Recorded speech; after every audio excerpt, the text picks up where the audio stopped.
Hi everyone, I hope you're doing better than before. I watched the news about Texas and that was my finger, sorry. I put these two lights together to show you. The one, well, I don't know if it's going to be on your left or right because you never know when you're doing a video, but you see the one light is shining brightly and the other one's dimming out. And what that kind of is an analogy to me as I've been watching what you're all going through is you had a bright light when you had your water and power and, just like we all do.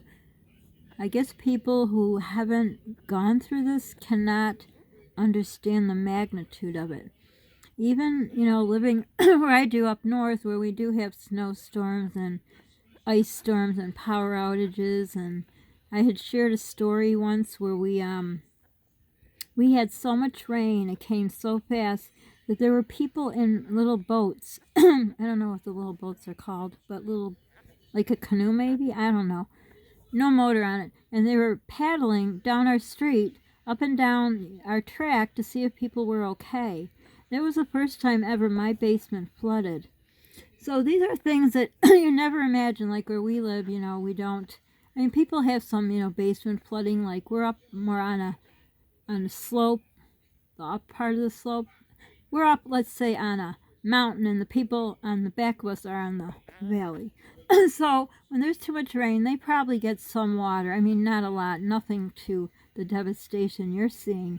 But the bright light is that I never had the problem. I don't even have a sump pump in my house.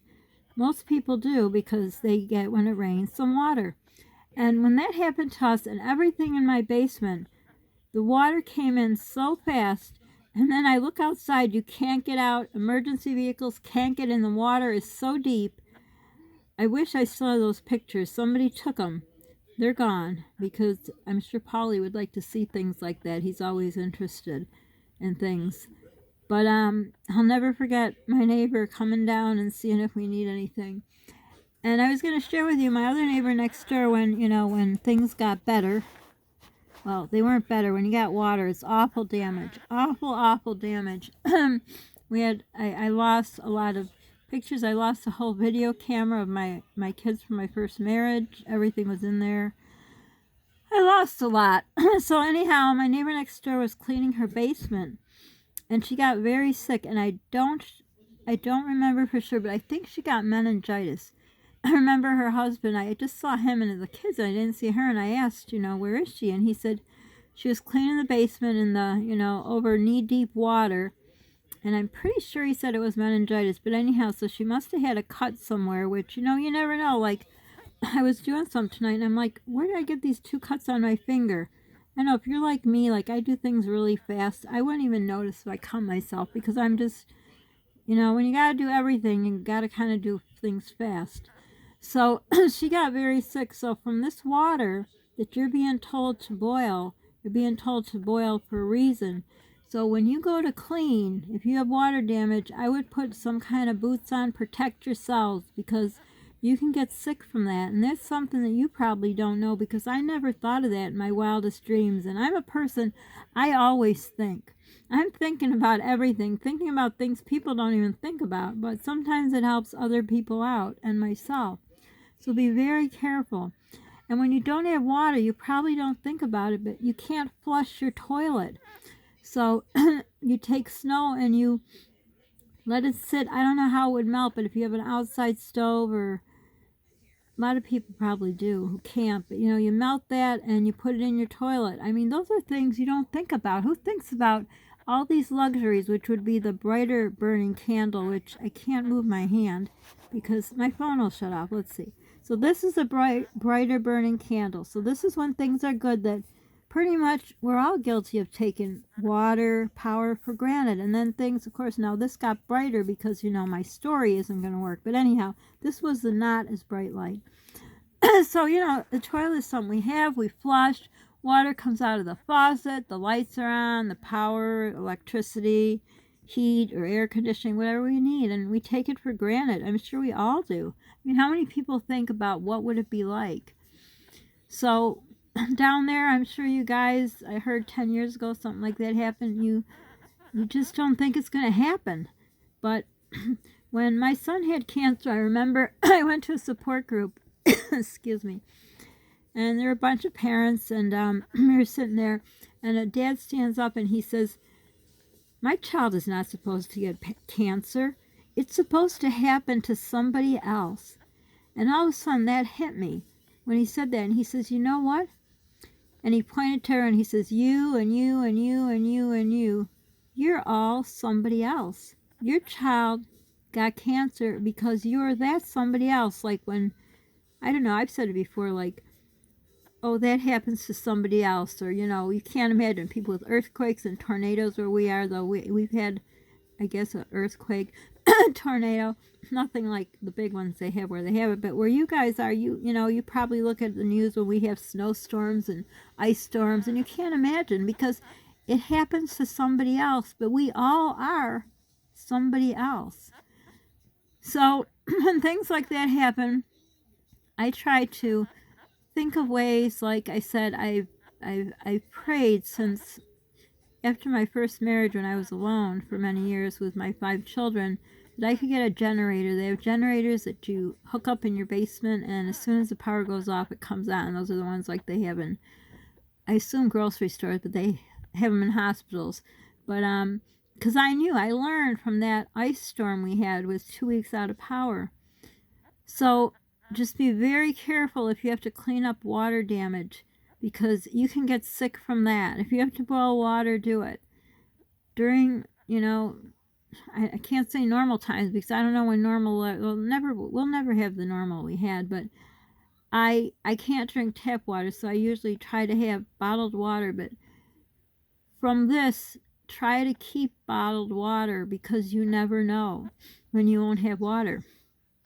I guess me growing up in not really poverty, but we went without a lot, so I know this can happen. And that's why I get really nervous when I can't get to the store or I don't have money for groceries, because I lived that life as a child. So I guess coming out of this disaster, which I know you guys are nowhere out of coming from it, just maybe think going forward, like have a flashlight, have extra water, have a plan, where you'd go if there is even anywhere to go. I know I heard some people got to hotels, those were the lucky ones. But my most important message here is if you have water damage, please be very careful, because my neighbor was very, very sick. She got septicemia. She was very sick from the water. So be very careful. And be careful, I saw a picture of icicles from someone's ceiling fan in the kitchen or a room in their house. You have to be very careful because these are not familiar things to you, like, the hot heat you have. Well, we have a lot of hot heat now too, I think, with the global warming, but things that you're not familiar with. So be very careful. And when I said my other video about check on your neighbors, be a friend, call a friend, help a friend.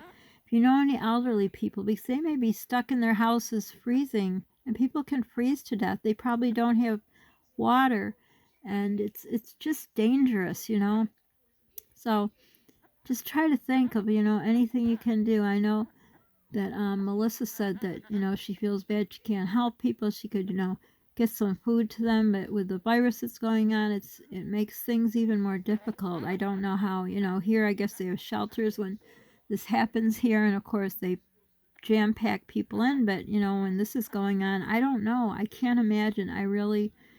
It's very hard to watch the news to see what's going on, but please be careful with your cleanup.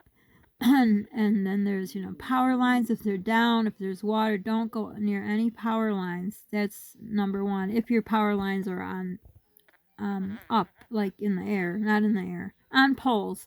Ours are on poles. I don't know where yours are. But you never go near a power line that's down. And I just hope you somehow get through this and just remember.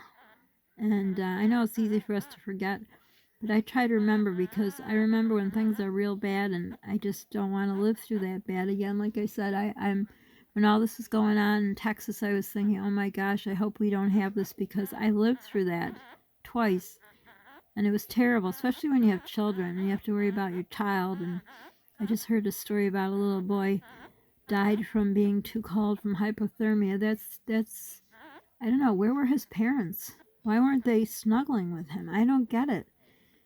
Watch your animals too. I don't have animals, but you know, animals freeze too. But those are just little hints from up north to down south. But I hope you're all doing well. I hope people that didn't lose the power still didn't lose it. The ones that did are getting it back. And I hope somehow you get out of this on the other side. As we know, this just never ends. It just seems like, I know in life I found out if there's a problem and it's not fixed, it just snowballs into more problems. Which kind of this thing has happened with the, you know, the virus and the vaccines, and then they had to cancel appointments, and then they can't deliver the vaccine because of the weather, and it snowballs. Because if there's not a plan and a backup plan, everything turns to chaos. I've learned that in life of being a mom to 8. Believe me, I've done a lot of worrying and thinking and planning because you have to. Because if you don't have a plan, things just happen, and then you're just like, now what? So if you take anything out of this, have a plan. You know, when kids go to school, I don't know if down there they do it. They teach them fire drills in your house. Kids have to come in with a fire drill plan, and you know all that. So I hope you're all okay. I'll continue to pray for everyone in Texas and wherever else they're suffering with Mother Nature, and that's the hardest part. You can't do nothing about Mother Nature. So I pray you're all doing well and have your power back and your water, and just be careful cleaning up the mess. Don't forget to subscribe, like, hit the notification bell, share. Sharing is caring. Don't forget to pay it forward.